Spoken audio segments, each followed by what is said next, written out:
Here's a short, powerful hook for your story. I begged her not to leave. She whispered coldly, "You lost me the moment you betrayed me." One a bit softer or more mysterious. The moment it all shifted wasn't marked by shouting or crashing doors. There was no sudden explosion, no dramatic goodbye. Instead, it came quietly, almost imperceptibly, like the soft crack of ice forming beneath your feet, the kind you don't notice until you're already standing on it.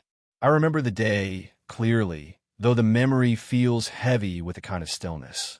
We sat across from each other at our usual table, the one near the window where sunlight used to dance on her hair. But that day, the light seemed colder, as if the sun had retreated just for us. Her eyes, once so warm and full of that familiar spark, looked away when I reached out to catch her hand. The space between us felt wider than ever, like a gulf no words could bridge. I could see it in the subtle tension in her posture, the way her shoulders tensed ever so slightly, the way her fingers curled tightly around her coffee mug, knuckles paling as if holding on to something fragile. It was in that silence that I felt the first real weight of what had happened.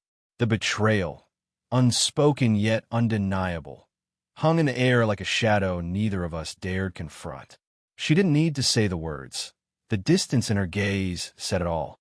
It was as if she had already crossed to the other side of a divide I hadn't even seen forming. Her breath came a little quicker, and I caught the faintest tremble in the line of her jaw. That quiet vulnerability, so unlike the confident woman I knew, broke something inside me. The warmth that used to wrap around us both was gone, replaced by a fragile coldness that I wasn't sure I could ever thaw. I wanted to reach out, to close that distance, to let her know I was still here, still wanting to fight for us. But the words caught in my throat, unsure whether to apologize, explain, or just beg her stay.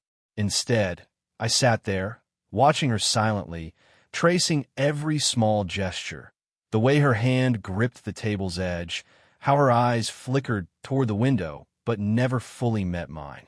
Even the familiar scent of her, that subtle mix of jasmine and something uniquely hers, felt distant, like a memory I could almost touch but not quite hold.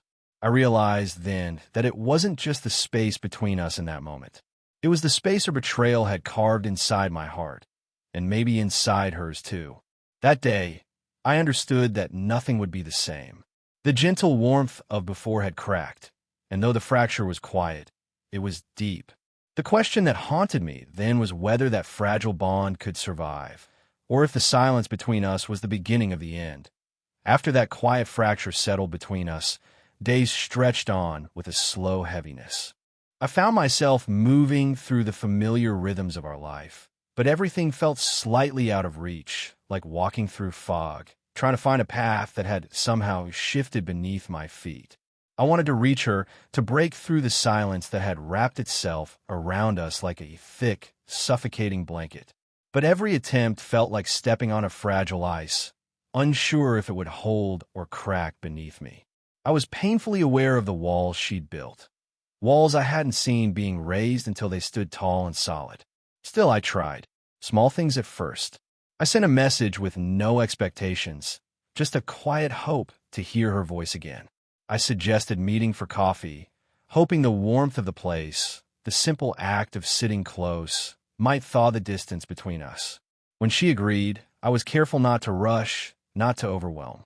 But even in that small space, her hesitation was palpable. The way she glanced down at her hands more than at me, the brief pauses before she answered, as if weighing every word, every breath. She seemed guarded, holding back parts of herself that I used to know so well. I could feel it in the subtle shifts of her body, the way her arms stayed close to her sides, how she pulled her jacket tighter around her shoulders, as if shielding herself from something more than just the cold. And yet, there were moments that caught me off guard. A brief brush of her fingers against my forearm when she reached for her cup, a softness in her gaze that flickered just long enough for me to catch it before she looked away. Those tiny touches, so easy to miss but so full of meaning, reminded me of the woman beneath the shield, the one I was desperate to reach again. Her scent, familiar yet faint, like a whisper of jasmine carried on a breeze, wrapped around me, stirring memories of better days. It was a quiet comfort, even as the tension between us hummed just beneath the surface. I could see the conflict in her eyes, the battle between holding on and letting go. It was there in the way she hesitated before answering, in the fragile smile that never quite reached her lips. Every word we spoke felt weighed down by everything unsaid. The betrayal hung between us like a shadow, present but unspoken, a constant reminder of the gap that still needed to be crossed. I wanted to tell her everything, that I was sorry, that I missed her, that I was willing to fight for what we had. But fear held me back. Fear of pushing too hard. Fear of losing what little connection remained. So I listened instead. I let her lead, hoping that one day she would find the strength to lower her guard. And in those lingering shadows between us, I held on to the hope that this was not the end, only a difficult beginning to something new, fragile, but maybe worth fighting for.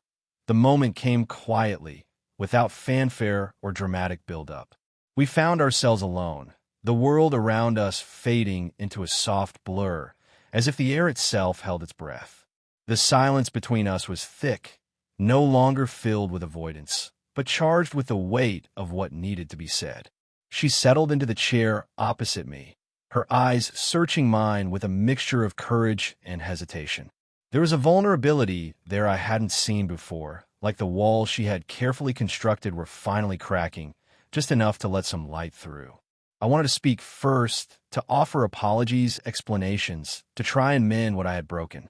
But I held back, knowing that sometimes the most important thing was to listen. Her voice came soft, almost fragile, yet steady with the weight of truth. She spoke of the fear that had taken root inside her, the fear of being betrayed, abandoned, and discarded. I heard the pain in her words, the deep ache of being let down by someone she had trusted completely. Her hands rested on the table, fingers interlaced tightly, as if holding herself together. I noticed the subtle tremor in her voice, the way her gaze flickered down, then back up as she tried to steady herself. I wanted to reach across the space, to gently brush a stray strand of hair from her face, to offer the quiet reassurance of touch. But I waited, letting her set the pace. When it was my turn, I spoke with quiet sincerity. I admitted my mistakes, not with excuses, but with honest regret. I shared how lost I felt in the aftermath, how deeply I wanted to rebuild what we had, but understood that healing would take time. Her eyes softened slightly, and for a moment, the tension between us seemed to ease. She took a slow breath, and I saw the courage it took for her to be so open. The conversation was far from easy. There were pauses, moments where the weight of unspoken thoughts hung between us. Yet, beneath it all was a fragile hope, a recognition that we could face this together, if only we chose to try. Her fingers loosened their grip, and when she finally looked at me fully, there was a quiet trust there, like a door cracked open just enough to invite me inside. It wasn't a promise that everything would be fixed, but it was a beginning. A shared space where vulnerability didn't mean weakness, but a chance to be seen and heard without judgment. I could feel the pulse of her presence across the table, steady and real. And in that fragile conversation, the first threads of healing began to weave between us. The room, once heavy with silence, now carried a softer energy, like it was a moment suspended in time, delicate and precious. And though the path ahead was uncertain, we had taken the hardest step, the step of truth, that we found ourselves side by side on a weathered park bench, the afternoon sun dipping low, casting long shadows over the quiet path ahead. The world moved around us, the rustling leaves, distant laughter, the gentle hum of life. But between us was a silence so profound it felt almost physical, like a third presence neither of us could ignore. We were close enough to feel each other's warmth, yet it was a fragile closeness, as if an invisible barrier separated our hearts. The space between us wasn't just measured in inches, but in all the emotions that lingered unsaid, the wounds not yet healed. Her shoulder barely touched mine, so slight, so accidental it could have been ignored, but to me, It was a reminder of how far we had drifted. That faint brush sparked a flutter deep in my chest, a mingling of hope and ache. I wanted to lean closer to close the gap, but hesitation held me back. I wasn't sure if she was ready for that yet. Her fingers rested loosely on her lap, hands folded in quiet restraint, betraying a cautiousness that mirrored my own. I noticed the way her breath caught occasionally, the soft exhale that seemed to carry the weight of everything we hadn't said.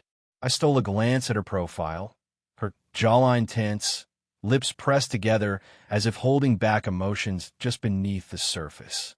Her eyes, when they briefly met mine, flickered with something unspoken, a mixture of longing and guarded pain. The park was alive with sensory details, the crisp scent of autumn leaves, the distant song of birds settling in for evening, the faint breeze that teased stray strands of her hair across her face.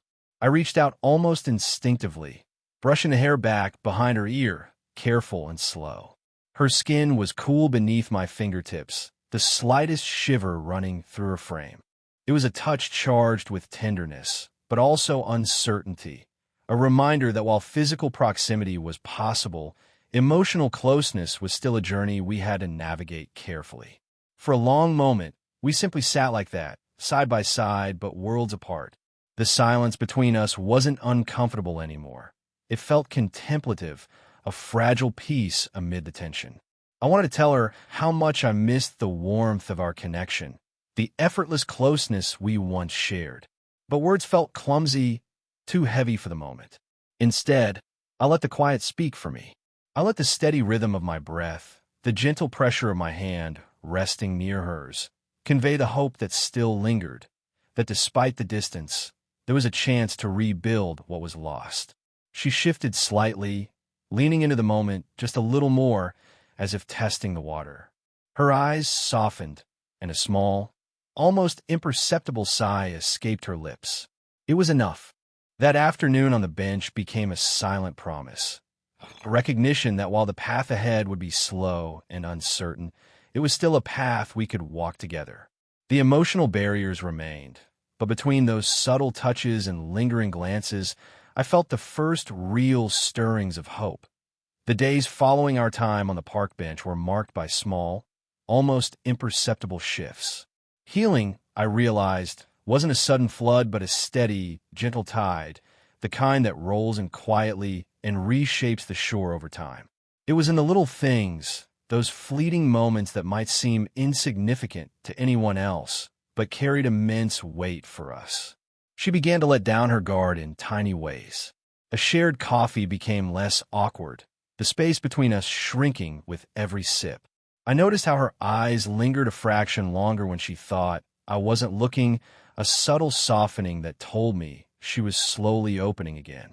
It wasn't a rush, just careful, cautious steps forward. One afternoon, as the light filtered through the window, she reached across the table to squeeze my hand. It was brief, almost shy, but her fingers wrapped around mine with a warmth that startled me. The simple contact spoke volumes, a quiet forgiveness, a tentative invitation to rebuild what we had once lost. Her scent was back too, subtle and familiar, a comforting mix of jasmine and something uniquely hers. It wrapped around me like a quiet reassurance, reminding me of the intimacy that had never truly faded, just been buried beneath pain. Physical affection remained tender and safe. There were no sudden embraces or declarations, just the soft brush of her hand against my arm as she reached for something, the gentle touch of her fingers when she adjusted my collar, the way she settled closer on the couch during quiet evenings.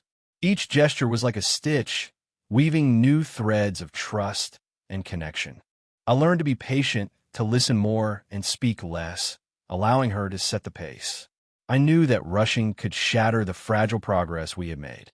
Instead, I focused on showing up, steady, sincere, and willing to be present even in the uncomfortable moments. Our conversations grew deeper too. We talked about everything and nothing, sharing memories, hopes, and fears. Sometimes we would sit in silence, content just to be near each other. The tension that once filled our spaces softened, replaced by a gentle warmth that felt like the first true sign of healing. There were still moments of hesitation, of shadows creeping in. Old fears surfaced now and then, reminding us both of the fragility of what we were rebuilding. But instead of pushing each other away, we faced those moments together, a shared acknowledgement that healing was not linear but real. One evening, as twilight settled outside, she leaned her head lightly against my shoulder. Her breath was soft, the steady beat of her heart beneath my palm a silent promise. It wasn't a grand gesture, but it was enough, a quiet affirmation that we were beginning to find our way back. In those small acts, I realized, lay the greatest meaning. Trust wasn't restored with grand declarations or dramatic apologies, but with patience, tenderness, and the courage to keep trying. Slowly, carefully, we were rebuilding not just what was lost, but something new, something stronger because it was born from the ashes of pain and the hope of forgiveness. The air between us felt electric, charged with a quiet intensity that neither of us dared to break. It was one of those rare moments when words seemed unnecessary, when the silence itself spoke louder than any confession or apology could. We found ourselves alone, the world outside fading into a distant hum, as if everything had slowed down just for us. The dim light cast soft shadows over her face, highlighting the subtle curve of her cheek and the way her eyes held a depth I hadn't seen in a long time. Eyes that flickered between hesitation and desire. I wanted to reach for her, to close the last few inches that kept us apart, but 1,000 unspoken fears held me back. The memory of betrayal lingered in the background, a ghost reminding me of the fragility of what we were trying to rebuild. Still, every glance she cast my way was heavy with meaning. There was a softness there, like a quiet invitation, mixed with a vulnerability that made my heart ache. Her lips parted slightly, as if she wanted to say something, but the words caught somewhere deep inside. Our breaths mingled in the small space between us, shallow and quick, betraying the calm we tried to maintain. I noticed the faintest tremor in her hand as it hovered near mine, hesitant yet yearning.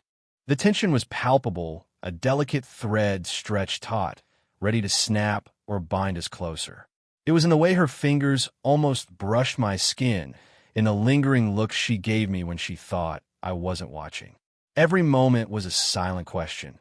Could we risk opening ourselves fully again? Could we let go of the past and embrace what was still possible? I felt the pull as keenly as she did, the magnetic draw of closeness tempered by caution. Her presence was intoxicating, the warmth of her near touch sending ripples through me that I hadn't expected to feel again so soon. And yet, beneath the longing, there was hesitation, an unspoken fear that one wrong step could unravel everything. Her gaze dropped briefly, then lifted with a flicker of courage. Slowly, almost imperceptibly, her hand moved closer to mine. Our fingers touched, lightly, tentatively, and the contact sent a jolt through me, grounding me in the moment. It wasn't a promise nor a surrender. It was something quieter, more fragile, a shared understanding that despite everything, the desire to rebuild, to try again, still burned beneath the surface. The room felt smaller then, as if it held only the two of us suspended in time. The unspoken tension wove itself into a tapestry of hope and fear, of past wounds and future possibilities. I wanted to tell her everything, to bridge the silence with words, but I held back. Sometimes I realized the deepest emotions are best spoken through presence and touch, through the delicate dance of glances and breaths. That night, the tension between us reached its peak, not with declarations or grand gestures, but with a silent yearning that left us both breathless, suspended on the edge of what could be. The night had settled softly around us, wrapping the world in quiet shadows and a gentle stillness. We sat close together on the worn couch, the hum of the city beyond the window fading into a distant murmur. The air between us felt different now, warmer, softer, charged not with tension, but with something tender and real. Her head found its way to my shoulder, a simple gesture that spoke volumes. Her cheek rested lightly against my collarbone, the warmth of her skin grounding me in a way words never could. I could feel the steady, slow rhythm of her heartbeat beneath my palm, a quiet reassurance that she was here, present, willing. It wasn't a sudden fix, nor an erasure of everything that had come before. The shadow of betrayal still lingered, a quiet reminder of the pain we had weathered. But in this moment, it no longer defined us. Instead, it existed alongside the fragile hope we had nurtured together, a part of the story that had led us here.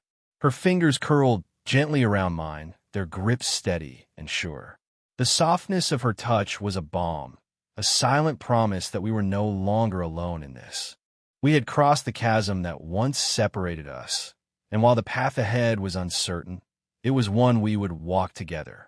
I felt a quiet gratitude for her courage, her patience, and the strength it took to open her heart again. And for myself, for the willingness to listen, to understand, and to try even when it felt impossible. We didn't rush to fill the silence. Instead, we let it settle around us like a warm blanket. The room seemed smaller, more intimate, as if the world outside had receded to leave just this space for us. Her breath was soft against my skin, the subtle rise and fall of her chest a comforting rhythm. I brushed a loose strand of hair behind her ear, careful and tender. Her eyes fluttered closed, and I saw the faintest smile touch her lips, a quiet, genuine smile that reached all the way to her eyes. In that smile, I found everything I'd been searching for: forgiveness, trust, and a shared desire to rebuild what was broken. We talked in whispers, sharing thoughts and dreams with a newfound openness. No longer guarded, no longer afraid. Just two souls reconnecting, slowly weaving their lives back together with threads of honesty and affection. The age difference between us, once a quiet background note, felt less significant now. It wasn't about numbers or years, but about the depth of understanding and respect we held for one another. The experience she carried, the wisdom in her eyes, it was part of the beauty that drew me in and held me close. As the night deepened, we settled into a peaceful stillness, wrapped in each other's arms. The world outside continued on, but in that moment, nothing else mattered. We had found our way back, not through grand gestures or dramatic apologies, but through gentle touch, quiet presence, and the courage to heal together. And in that healing, we discovered a love that was patient, kind, and enduring, a love that, despite its scars, was ready to grow anew.